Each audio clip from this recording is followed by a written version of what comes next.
Hey everyone, this is DJ. And this is Ish. And this is Season 7 of Better Let Me Tell You.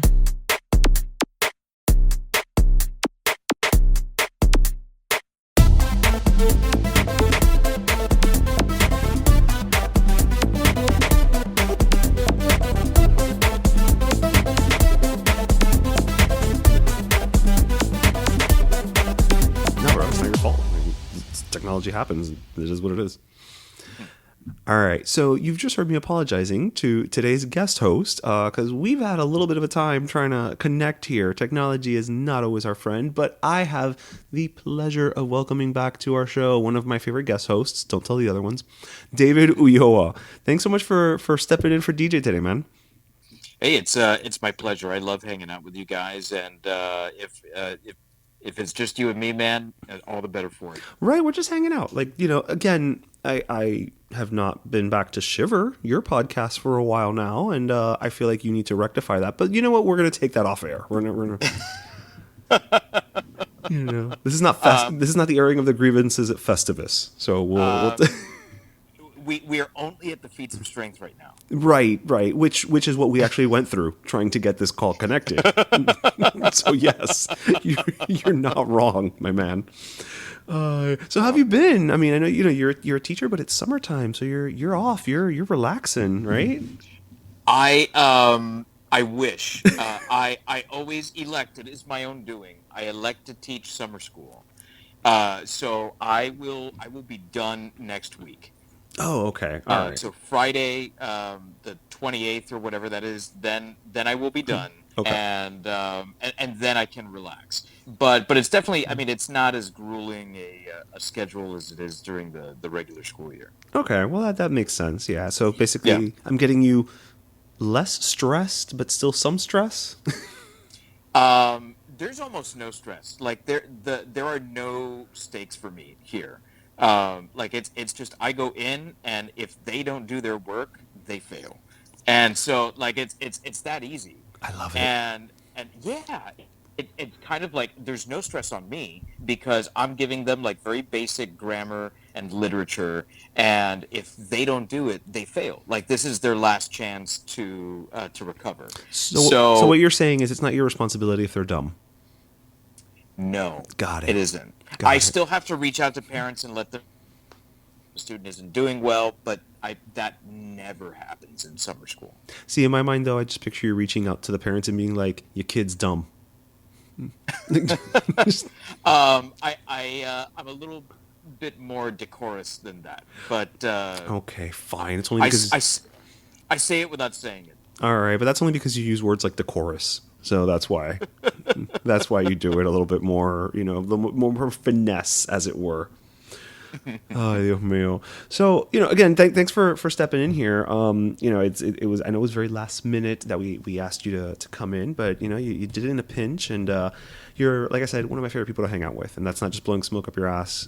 You know, it's for real. Thank you. Now, Likewise. Well, thank you.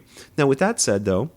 You know, and you know the format. This isn't your first rodeo. This isn't even your second rodeo here. Like, this is probably like your third or fourth, quite honestly, at this Third, point. yeah. If my memory is correct, and it often isn't, so it might be fourth, but I think it's third. I didn't bother to check, so I'm going to go with your memory right now, because I didn't bother to look this up before we started. I should have, but I was like, no, I'm good. I trust David to be all, you know, teachery about it.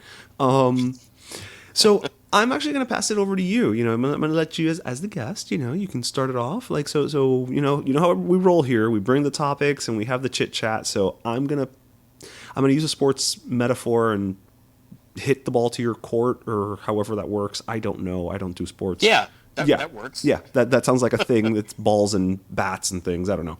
But yeah. So what do you got for me, man?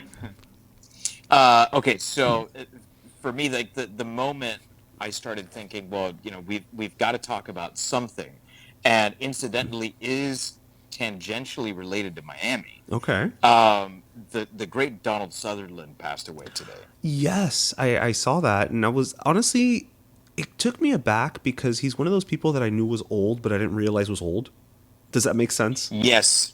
Well, the thing is, his movies, I think, are so timeless, and they're cross-generational. So, like, today, Animal House is still as relevant as it was before. Invasion of the Body Snatchers is just as relevant today More as so. it was in 1978, if not more so. Exactly. And it was more relevant then than it was in 1958 when it first came out. True. So he's one of these guys that, like, he's been present in my life for so long. Yeah. For my entire life. And particularly coming from a horror podcast like Shiver. Listen to Shiver, ladies and gentlemen. That's a shameless plug. We talk about him every so often, and man, he's one of these guys where, like, he was such a talented actor. He could be terrifying and he could be comedic all at the same time. And the fact that he passed here in Miami. Oh, I didn't he did? even think he had a residence here. Yeah. Oh, I was waiting for you to get to the tangential part because I was like, okay, what? Like he was born here, or? Well, he's Canadian. Okay, so no. So no. And in fact, I know that there are places that are geographically further away than Canada, but I don't think you can get further away from Miami than Canada. If you ask anyone in Miami, they will tell you Broward is farther than Canada. Yeah. But yeah, apparently he passed here in Miami. I don't know if he had retired here. This is a great place to retire if you've got the money to do so. Yeah. Well, I mean, he's also Canadian. All the snowbirds come here anyway, so maybe it was just a habit. It might have been. Apparently, he died after battling an illness for a long time. I don't think they've released what exactly it is that was going on with him, but I feel like he was working after that old Maria. But that's why I'm saying, like, when he died, I was like, oh, I know he was old because since I have memory of movies, Donald Sutherland has been in them. But I also think it's like Donald Sutherland never, like, to use a very colloquial phrase, right? Like, nunca tuvo quince. Like, I never saw a movie where Donald Sutherland was like the male version of like the ingenue, right? Where he was like the dashing leading man. It was always like character pieces and and studies of, these flawed men. So I never thought of him as like Zac Efron. You know what I mean? Like, it was like a kid, and now you've seen him grow up. To me, he was just always like un señor. Yeah, and like he always played because you're right. I think he is something of a character actor, but he always played guys that I think were a little on like the smart end, So like he played teachers, professors, politicians, detectives, like these characters that I think I hoped I saw something of myself in, even if he tended to kind of be a dick in those movies. That says more about you than you want to admit, David. And well, listen. I've been told that I'm something of a Sour Patch Kid. Oh, please. And I think that's okay. I think I've come to terms with that a little bit. I've been told that I'm a little bit arrogant, a little bit holier than thou, and I don't think those are wrong. I just think that there's more to me than that. A lot like Donald Sutherland's characters. There you go. I love how you brought it back. You're like complexity. Yes. A good layered pat on the back brought back to the topic. It was very well done, sir. Very well done. Thank you. There's a reason you teach literature. Do you have a favorite Donald Sutherland movie? You know that I'm trying to think of like what Donald Sutherland movie pops out, and again, I don't have one, and it's not because I haven't seen a gajillion Donald Sutherland movies. It's just because I don't think I've ever seen. I'm gonna rephrase that.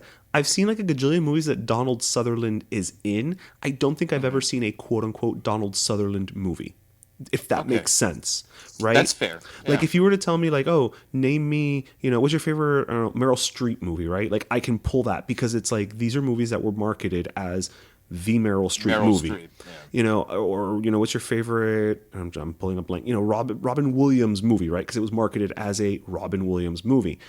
I don't think we ever got that for Donald Sutherland. I can't even say the man's name. Donald Sutherland necessarily. So I'm having a hard time even just drawing one up in my mind. But what was yours? Well, he did work a lot in ensemble films. My favorite is probably Invasion of the Body Snatchers, but Good choice. I'm thinking like Donald Sutherland movies. He did one with Julie Christie in the early '70s called Don't Look Now, Is that the one where they and say they had real sex? yes, yeah. According to him and to Julie Christie, it was totally simulated. There was nothing there. Apparently, her boyfriend at the time like was on set because he didn't trust Sutherland. And if Julie Christie was my girlfriend, I would not have trusted him either. So that I don't know what to make of any of that. All Yeah. I know is that is an incredible movie about grief and about loss and what it does to a person. It's such an amazing character study in how someone finds the determination to move on and what happens when you don't. Right. And it's a terribly sad movie, but it's a masterclass in acting, in directing, in cinematography, and lighting. It's an amazing movie, and I think that's about as close as you get a Yeah. Donald Sutherland movie, because it's definitely like he's the male lead and Julie Christie is the female lead, and there's Right. But not even much so, else. when you mention that movie, what's the first thing people bring up, right? Oh, is that the one where Julie Christie. where they supposedly had the real sex, right? So it's even though it's, to your point, it is like the only one you can probably pull out of a hat. Like it is a Donald Sutherland lead performance that people remember. But what they instinctively tell you about isn't even Donald Sutherland, right? It's about like, isn't that the one where they really The fucked? sex. Yeah, You know? Yeah. exactly. And that makes sense because his butt does look good in that sweater. I mean, it's, Yeah. yeah. If I'm going to be photographed for all eternity, I mean, I would be doing squats all day before that scene. I would. Yeah, definitely. Yeah, well, that's good. I mean, again, it's I didn't know he'd passed away here in Miami, so I mean, rest in peace, Donald Sutherland. I think it's going to be weird. What we're going to see happening a lot more now is the passing of these movie stars, which I've heard on several podcasts that I listen to that we don't have movie stars anymore, and I believe it. Because nowadays you don't have, oh, it's a so-and-so picture. Now it's about IP. And even though I know I just said, like, you'd be hard-pressed to pull out a Donald Sutherland, movie where he's the lead and blah, blah, blah, I still think that he still was a quote-unquote movie star. He was somebody he had star power. Exactly. I don't know that he opened a movie, but he had star power. You knew who he was. And I think it's going to be a little sad as we keep going down this march and these people start to, to pass on.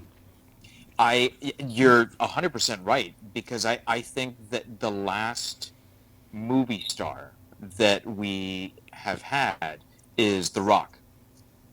And Yeah. and I think he might be the only person that people are like, I'm gonna go see The Rock's newest movie. Like that's the way they'll phrase it. Yeah. I'm gonna go see The Rock's newest movie. It's the same thing they would say about Schwarzenegger or Stallone or Willis. It's and I think it's easier for action because we get used to seeing those guys, just like with Westerns. It was like, oh, I'm going to go see the John Wayne movie, or I'm going to go see the Clint Eastwood movie. And sometimes it was like, what was that John Wayne movie? What was that Clint Eastwood movie? And it's not about the movie. It was about, the dude. It was just like Marilyn Monroe or Julie Christie, Yeah. or Meryl Streep.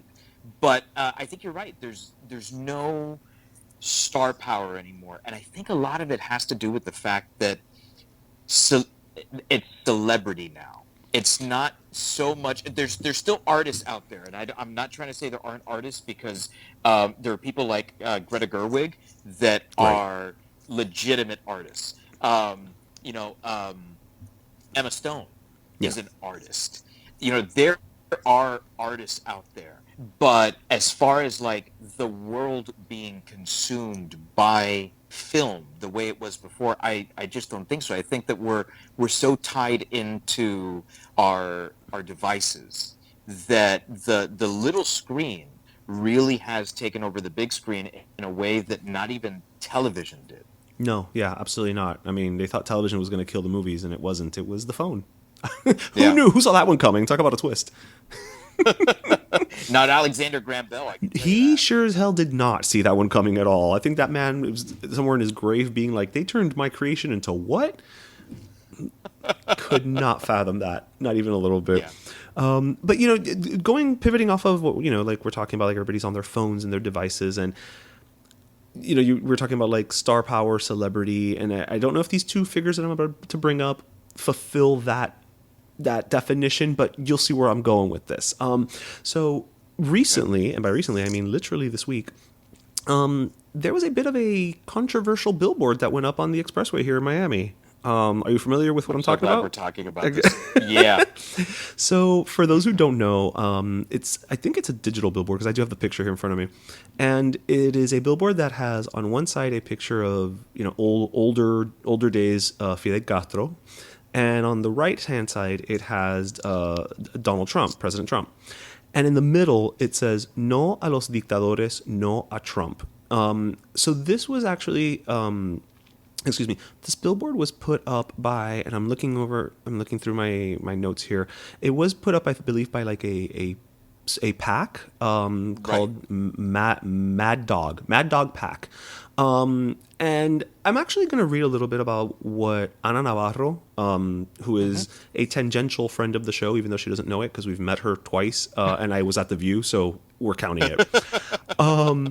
So what she says, she says like, this is the billboard, it's paid by this person, it's getting backlash from some Cuban Americans in Miami, but she says, I don't like it. Now, Ana Navarro is a I believe still a registered Republican, but she's a very vocal critic of Donald Trump, Right. especially based on how often she's at the Biden White House. It says, I don't like it. Trump shares characteristics with some strong men. Cronyism, wanting to violate the Constitution to remain in power, heinous family profiteering off the presidency, attacks on free press. But there is no comparison with Fidel Castro, who killed and jailed thousands of political opponents. I don't like it when Biden is called a quote-unquote communist and compared to Castro or Chavez or Ortega. It's ridiculous and an attempt to manipulate and frighten exiles. And I don't like it when the same tactics are used against Trump. He does not respect democracy, but he is no Castro.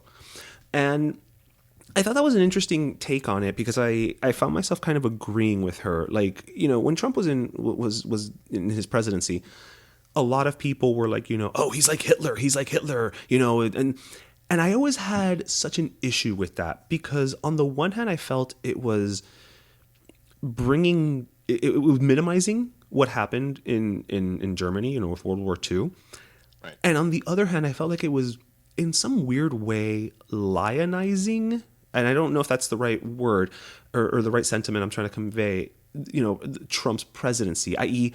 making it seem like it was, look, if you thought it was bad, and if you thought it was great, whatever. But by comparing it to someone like a Hitler or now a Castro, I think it almost puts him in this like bigger stratosphere of personification that I don't think he is. If that makes any sense. Like, do I think he's not my favorite person? I mean, I haven't made this, it's not like I've been unvocal about this. I disagree with just about everything the man has ever said, including his choice of skin tone.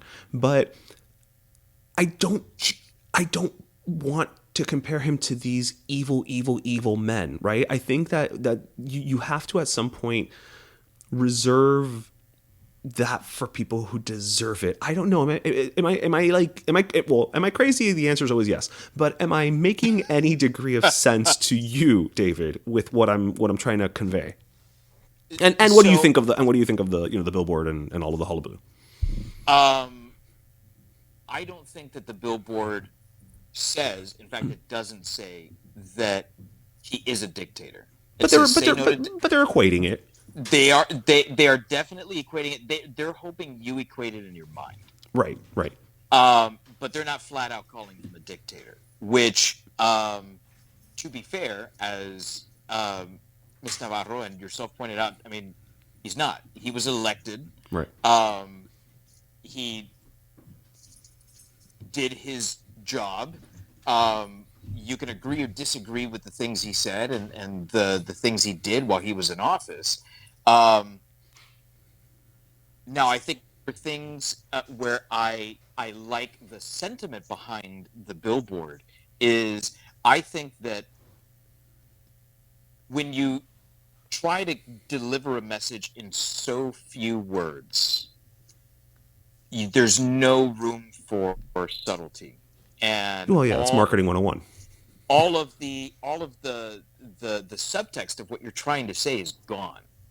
And what I saw in Trump, which is why I often compared him to Hitler and to Castro and to Mao and to Chavez and all these guys that are, granted, brutal mass murderers, right? Like these guys committed atrocities that, like, very, very few people in this world can you say like that someone is on that level. What I saw in Trump, and I think a lot of the people that say these things see in Trump, is the potential to get there, and the things that he says, and the way that he speaks, and the way he tries to mobilize. I'm going to use that word, mobilize his followers, is no different than how all of these other dictators rose to power. Okay. And I think that if we don't draw those illusions from one to the other, then it is much more likely for that to happen. And I think that you don't need to look any further than the January 6th insurrection to know that that really is where he was going. Right. I don't understand people who defend that, because I can understand someone defending voting for him Based on policies and based on policies in 2016, because I can disagree with the policies, but policies are policies. And our voting is informed by our own life and our own experiences. And if your different life experiences inform your voting in a different way, so be it. You know, that's why we live in America, so that we can make those decisions and have those differences.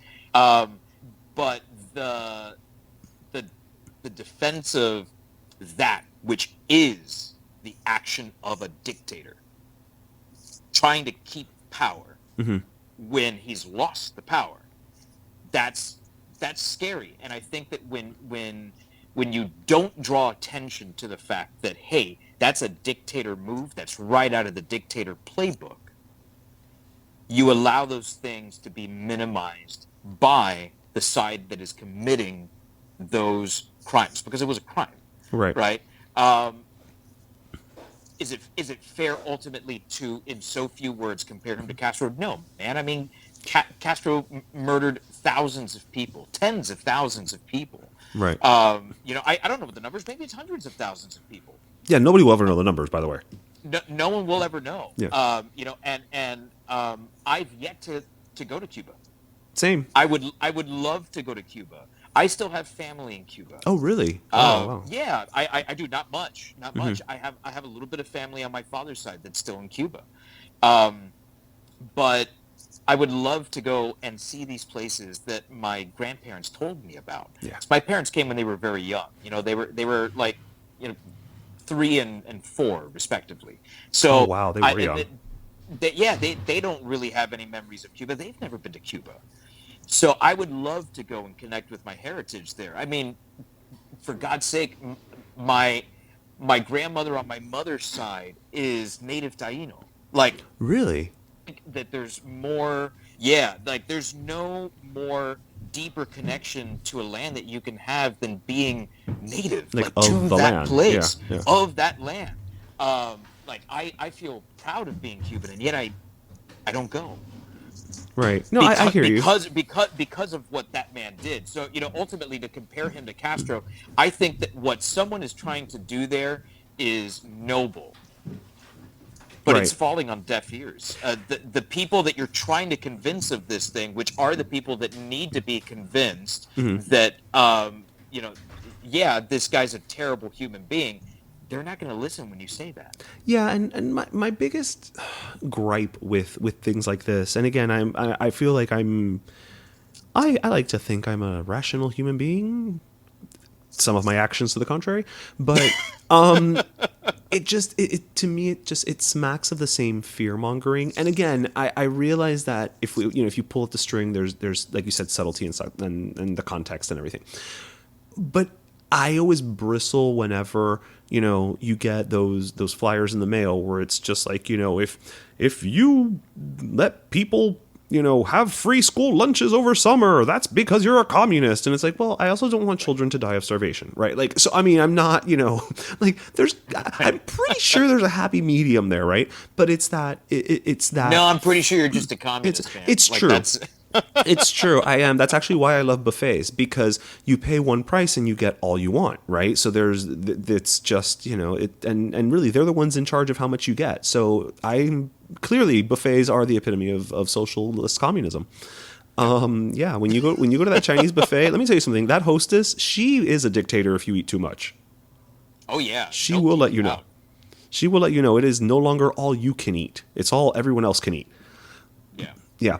But no, I'm not a fan of just like that approach. And I don't know if part of it is just like that's my inherent personalities. I don't like to be fear-mongered too. I don't know if that's a phrase. And I think another part of it is just my marketing background, where it's like I look at it and I know exactly what you're trying to do. And to your point of like, you only have so much real estate to do it with, so you got to get your message in and get out.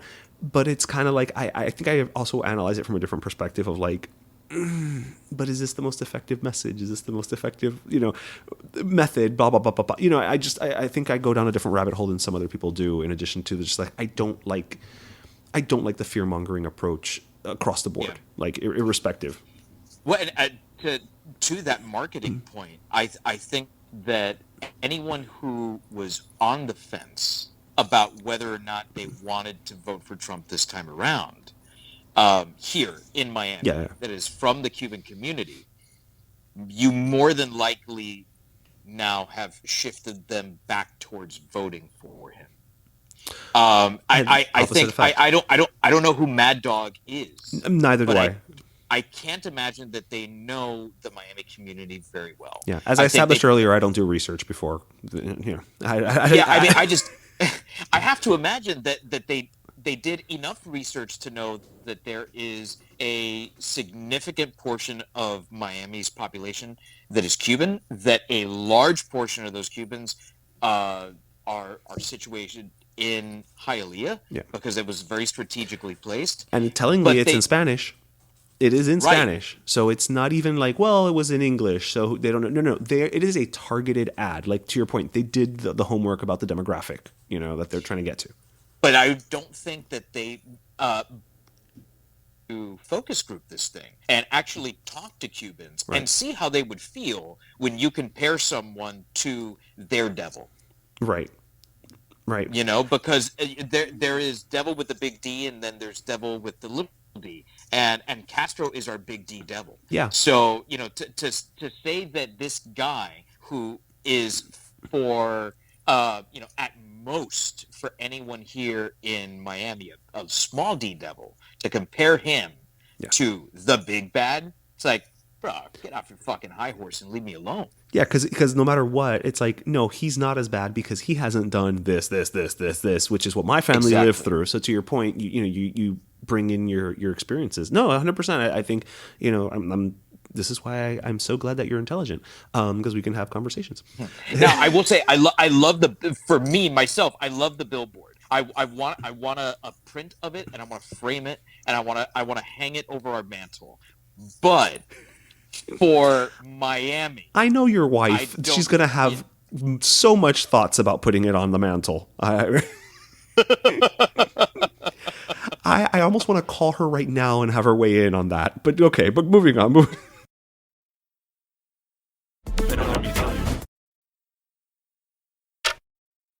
Hear that? That's the sound of time just passing by while you wait and wait to see your doctor for a medical appointment. Now hear that? That's the sound of you walking into Dr. Goodprice and being seen by a professional for that same medical consultation in about 30 minutes. And that's not even the best part. At Dr. Goodprice, a medical consultation is only $35. No insurance, no weird copays that never cover everything, just $35 and minimal wait time. If only keeping a cholesterol in check was this easy, huh? Medical care is important, but it shouldn't be at the cost of your time and money. Dr. Goodprice believes everyone should be able to get affordable medical care on your time. Visit drgoodprice.com today for more info and services.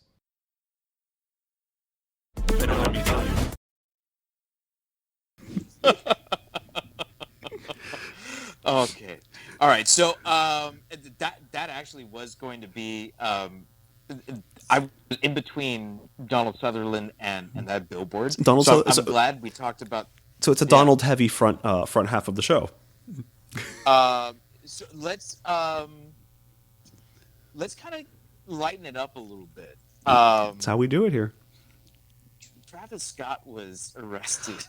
Okay, what happened? Because I can't say that I'm too up on what that was all about. Like, all I saw was the headline, like he was arrested in Miami, and I'm like, but what for what? Like, because I feel like now we have to ask. Yes, according to the good people at NBCnews.com, he was booked at TGK at 4:30 in the morning on a charge of disorderly conduct. Disorderly intoxication, as well as trespassing property after warning. Apparently, he was shouting at a yacht from the marina. I've done that. But when I do it, it's just look at the poor person who can afford the yacht. So it's very different. I have I have to imagine that that was not why he was shouting at the yacht.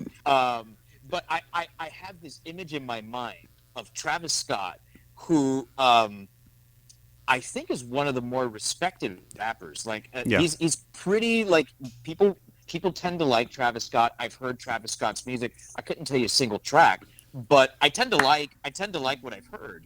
But he is respected. Yeah.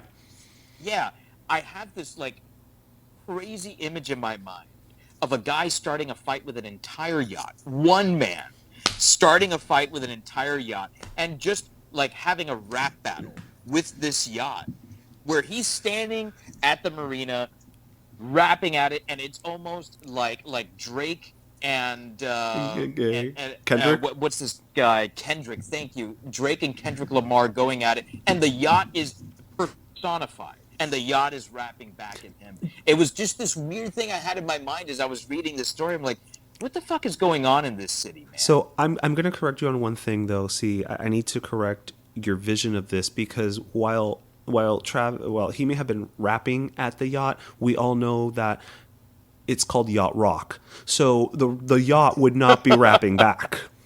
You know, it'd be throwing out some more than a feeling or something. Exactly. Like that. Yeah. Sailing takes me away. Yes, it's. I've just recently stumbled upon the fact that what I like to listen to is called yacht rock.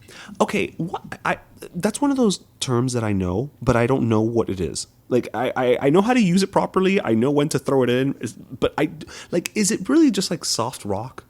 Is that what it comes down to?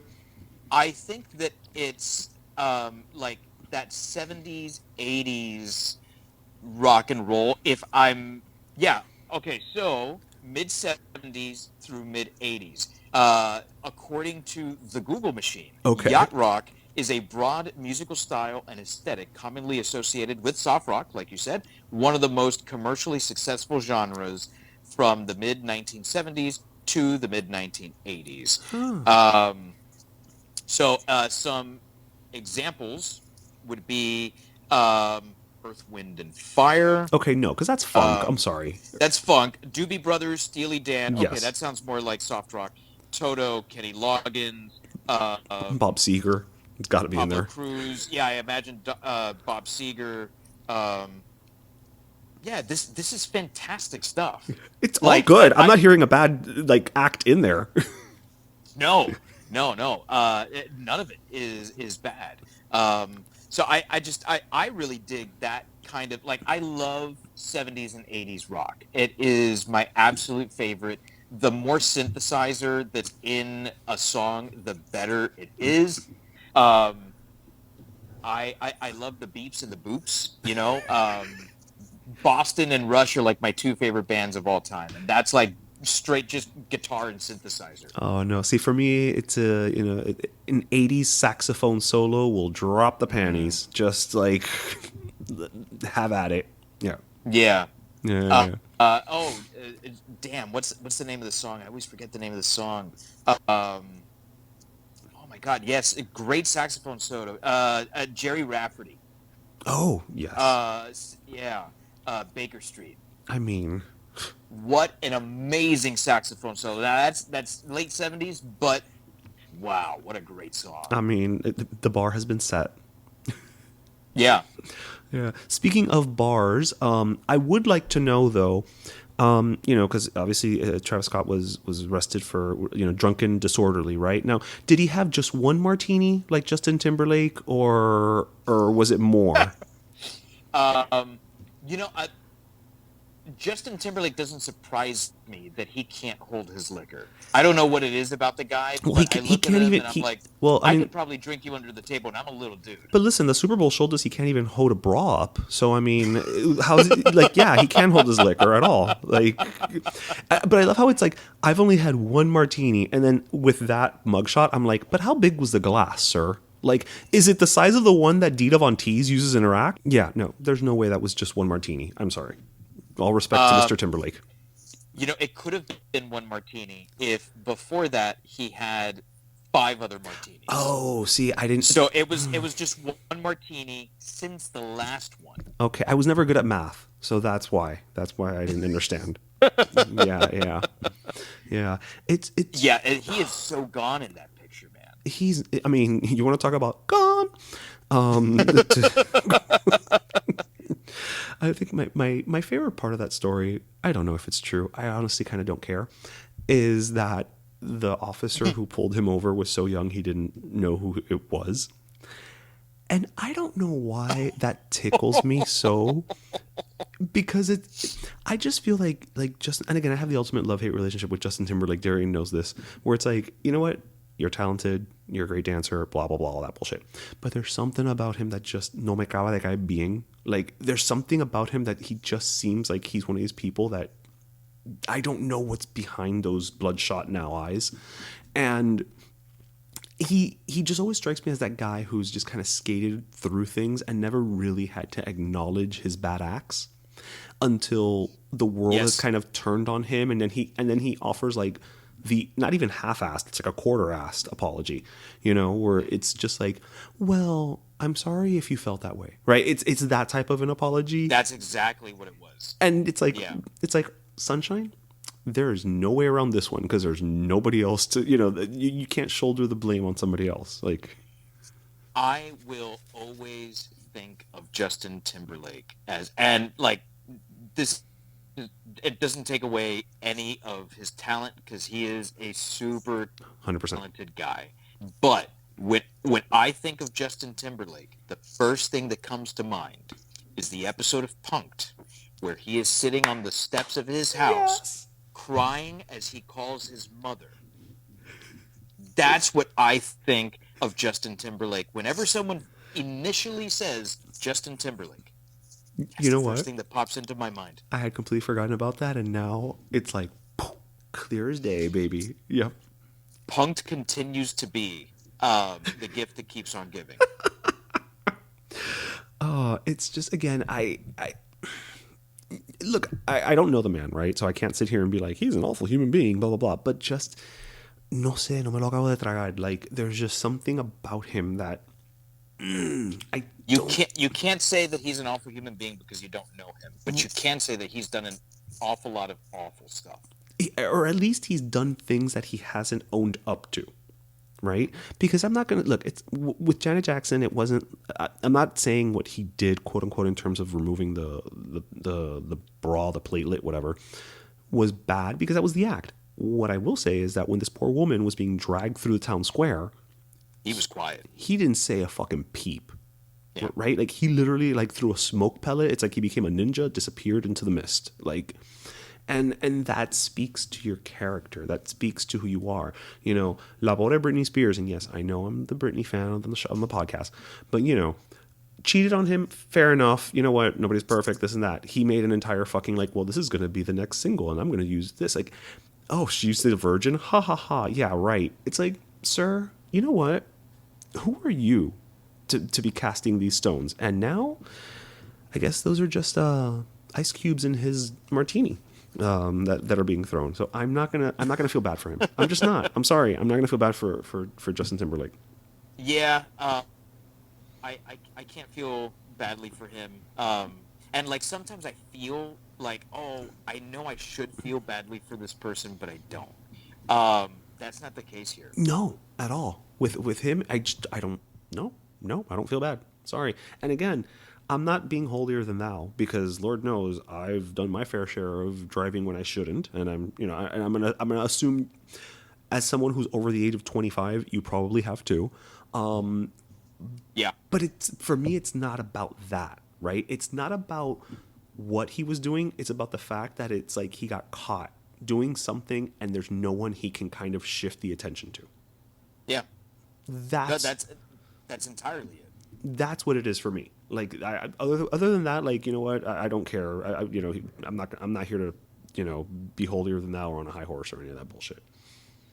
I will say though, when you and I were young and irresponsible, things like Uber didn't exist. That's fair, but there were taxis. And there were taxis, but I mean, how often was your cell phone charged and ready to make a call? And if you had spent all your money, but remember, I'm older. I'm older than you, so that means that I probably didn't even have a cell phone to charge sometimes. Well, that's where I was going. You had spent all your money on drinks, or maybe you lost your wallet. You didn't have any money to make a call from a payphone. Then what were you going to do?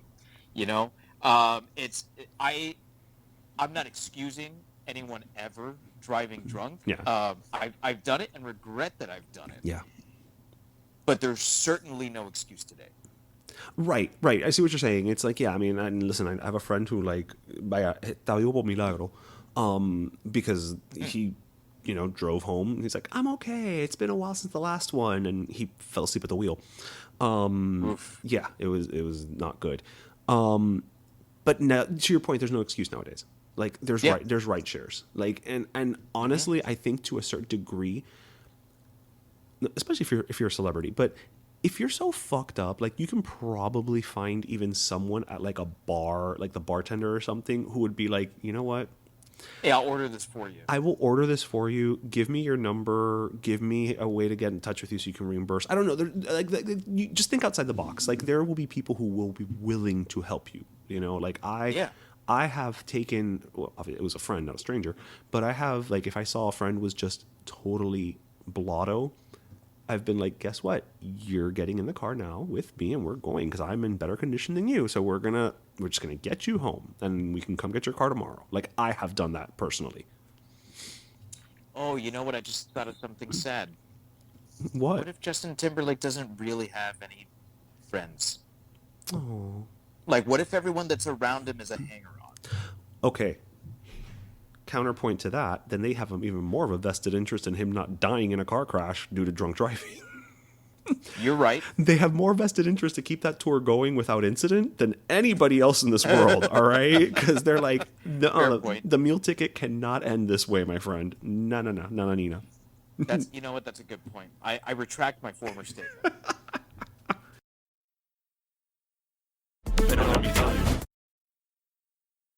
It's June, which means end of school, start of summer, and National Dairy Month. You know we love dairy. Milk, cheese, ice cream, shakes, all of it. But did you know dairy is a great source of nutrients for our bodies? There's calcium, great for bones, vitamin D, which so many of us are lacking, plus potassium, protein, B12. Honestly, dairy's got more vitamins than I can list in this spot. So this June, visit floridamilk.com or lechedeflorida.com for info on all the benefits of dairy and several delicious recipes to make every month National Dairy Month.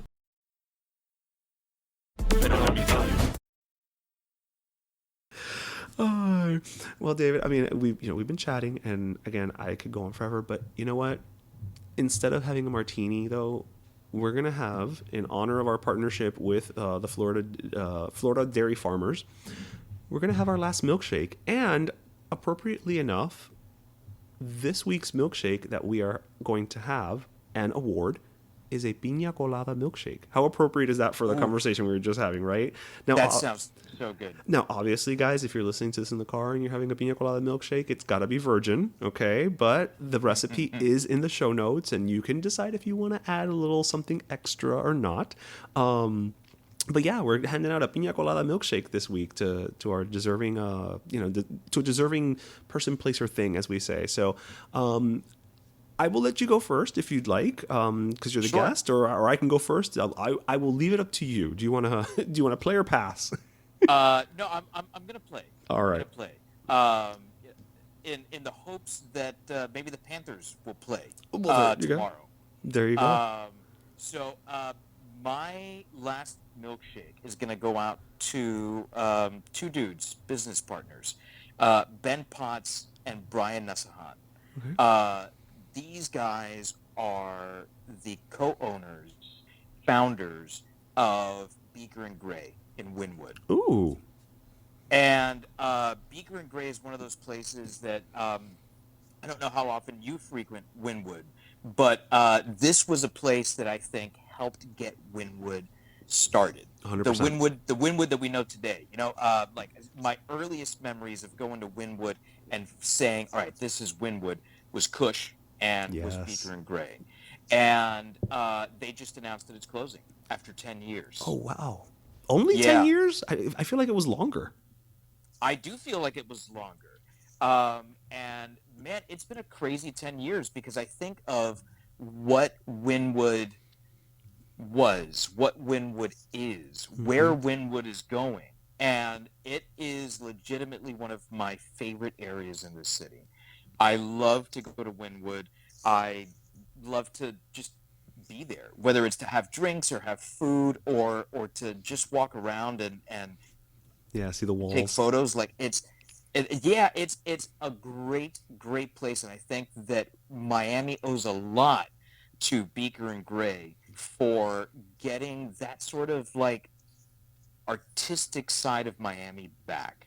Yeah, absolutely. No, I think that's, again, when you said 10 years, I was like, they haven't been there for like 15, 20, because it just, they were just such a part of the atmosphere that is Wynwood. I think you're absolutely 100% right. Them and Kush really had a big part, and I would even say like Gramps and Coyotaco kind of brought everybody together. And then, you got a smattering of our house in there too, but but it's like, well, you recently went to our house and had a great time there.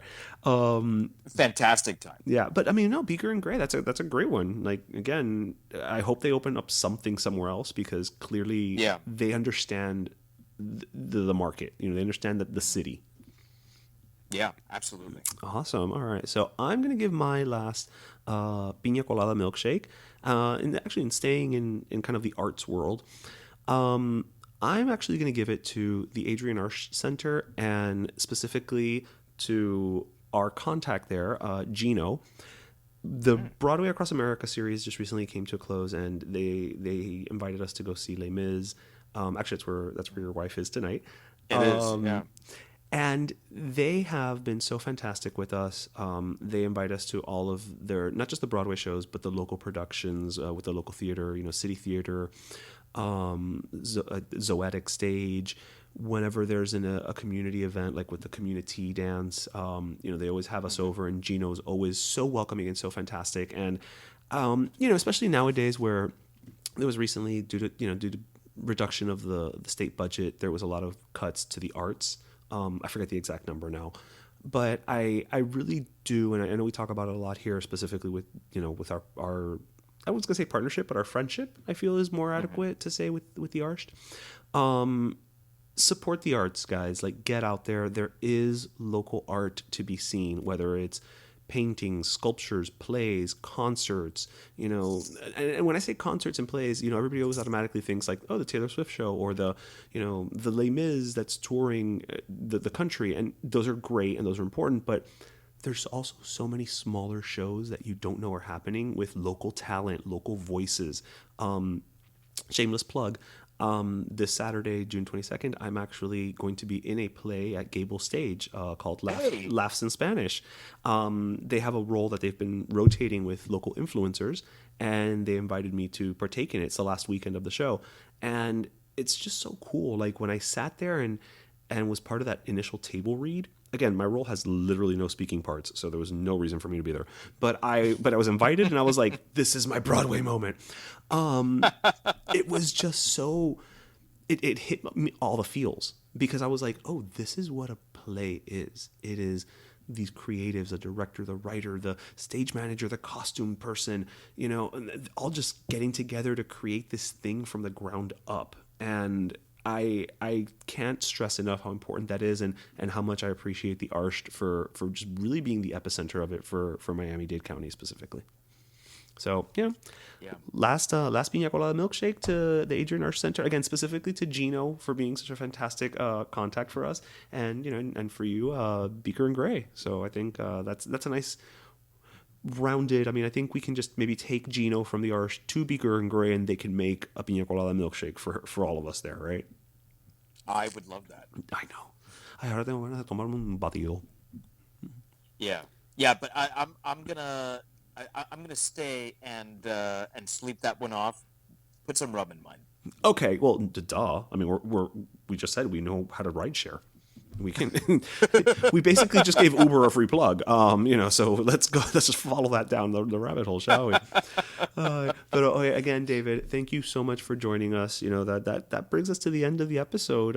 Listeners, I hope you listened, laughed, and learned. And make sure to grab your pastelito, your croqueta, and your piña colada milkshake. Sans rum if you're driving, or with it if you're at home listening to us. And David, again, I always say this, and I know that, I say it and it goes without saying, but I wish we spent more time together. Like, I love just hanging out with you. Like, a couple weeks ago when you came to the pop-up, you, Stephanie, your sister, Missy, like, I was happy. It sucked because I was working it, right? So it was a pop-up. But at the same time, just having you guys there and the vibe that you brought, and just like, yay, I can walk around and just, pal around with my friends. It was such a great feeling, and I love, I say this all the time, you and Steph are like one of the greatest things to come out of doing this podcast, because the fact that we met you guys through it, I fucking adore and love you guys. So thank you for stopping by and filling in. But we love you guys, so we don't hang around places where we don't vibe off the energy, and babysitters are too expensive. Yeah, but you know what? You guys are worth it. Oh, thank you. No, that's what I'm saying. If you're not vibing off of it, you're not paying that babysitter to go somewhere that you don't want to be. Pa carajo. Exactly. All right. Well, thank you again, David. And let's see if we do something about hanging out sooner than later. Oh, yeah.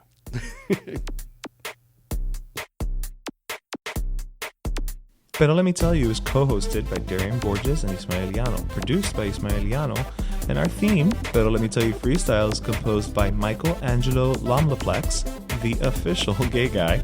And don't forget to subscribe and leave us a review on iTunes.